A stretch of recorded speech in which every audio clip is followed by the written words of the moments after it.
when Phillida came and said, I have a film that circles Margaret Thatcher's life and issues around a woman leader like that, I was already immediately, of course, interested, because there aren't very many women leaders. There aren't filmmakers who are interested in investigating what it meant to be a woman leader. And so I was really, really interested.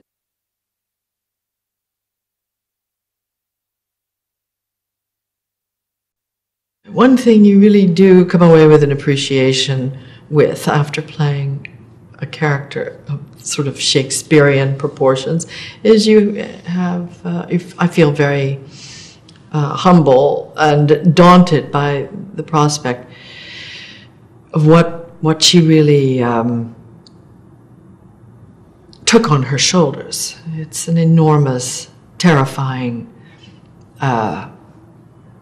devastating position to be consigning people to life or death, and then to put your head on the pillow at night. People think, you know, there is no toll, and we do look at public figures as if they're monsters or gods, and you know, the truth is everybody falls sort of in the middle.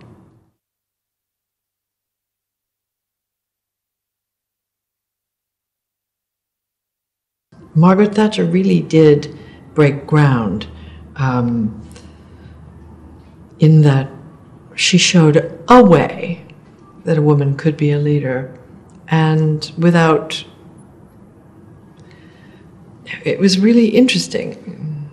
She didn't have a problem with how to lead, and so in a way, men didn't have so much problem knowing how to follow.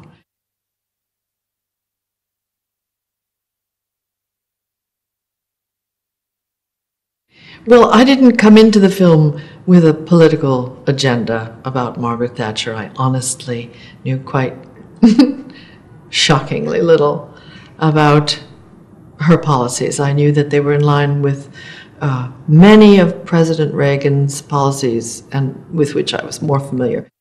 We were sort of more concerned with the toll that takes on a person, that kind of decision making. When you're the leader and the buck stops here, what does it do to you as a human? And how much stamina does it take, you know, to stay strong?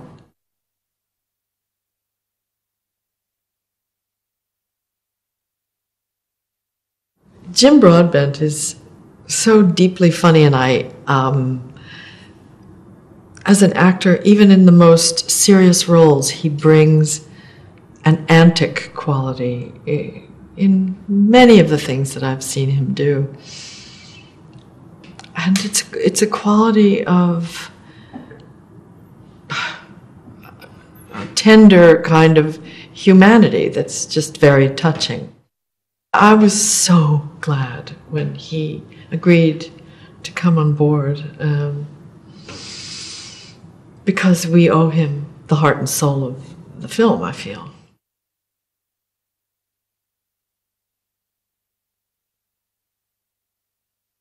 For me, as an actor, just walking into the first day of rehearsal was incredibly daunting, because there were all these wonderful British actors, and I think there were about 40 or 45 of them, and I was the only woman in the room, and I sort of had the feeling Margaret Thatcher must have had when she walked into the Conservative Party.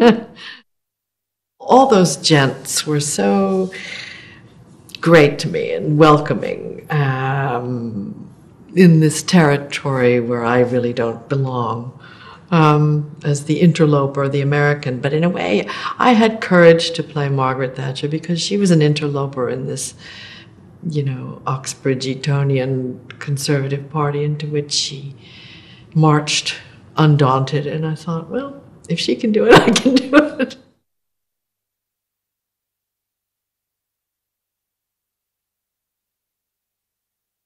Anthony's a gorgeous actor. And so he's someone who's personally so compelling, but he plays a modest man so beautifully and with such humility that I thought that was great.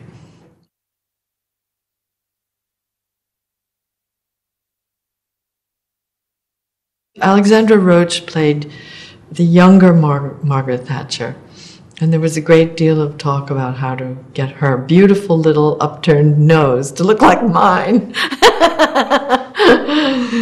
But she was game, and she's a lovely, lovely actress. I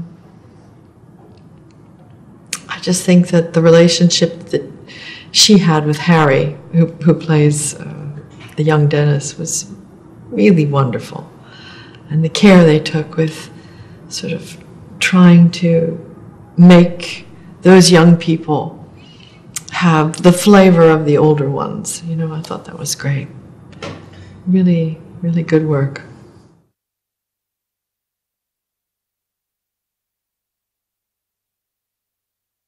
I have to hand it to Phillida, our director, Phillida Lloyd, who really made this happen in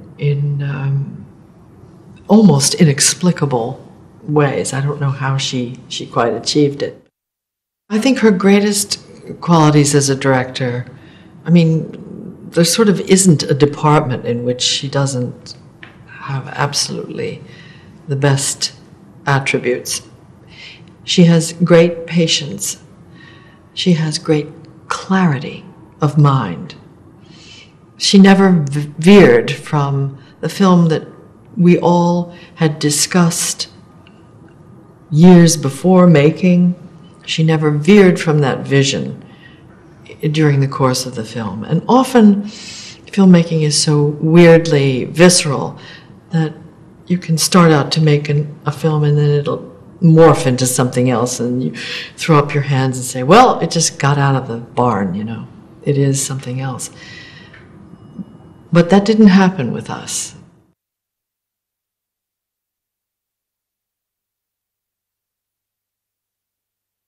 I think that this one will find an audience across the board, people, and also it will appeal to people who don't normally go to the movies because they've been shut out and bored by what's being offered. I think if the film succeeds, it succeeds because certain very pressurized and important and tension-filled moments of her political life have equal weight with moments in her personal life that also had great reverberation for her as a human being.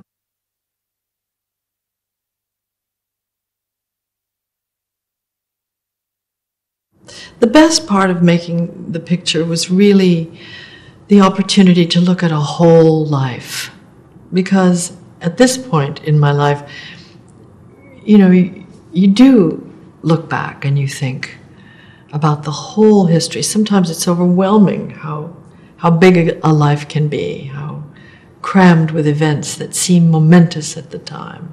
It was an interesting thing to follow a woman who grew up during the war and follow that through the post-war time in Britain and time of privation and rebuilding, and to see someone put together their own philosophy and put it into action, into practical solutions for what she saw as the deficits in her country's economic well-being.